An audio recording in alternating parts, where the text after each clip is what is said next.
welcome back. We're doing question 4.3. Write down the expansion of this arithmetic series and then show only the first three terms and the last term of the expansion. Right, what we get from this sigma notation, it means here we have to substitute into our general term from term 1 up to term 5,000. But now they just want what? We want the first three terms and the last term.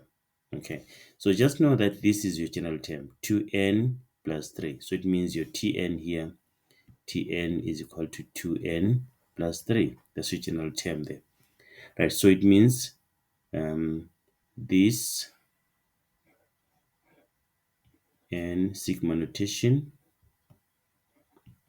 5,000 mean 2n plus 3. Right, the first term, what we do, we substitute 1. Then plus 3, that's the first term. And then second term, we substitute 2. Plus 3, that's the second term. Then third term, we substitute 3. Plus 3, that's the third term. We substitute fourth term, fifth term, sixth term. Continue like that up to term number 5,000. So it's going to be 2, then 5,000 plus 3. Okay, that's the last term there.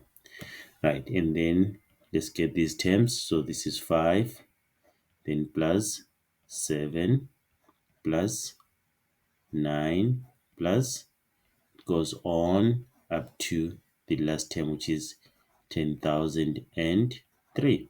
Okay, so we have our first three terms and the last term.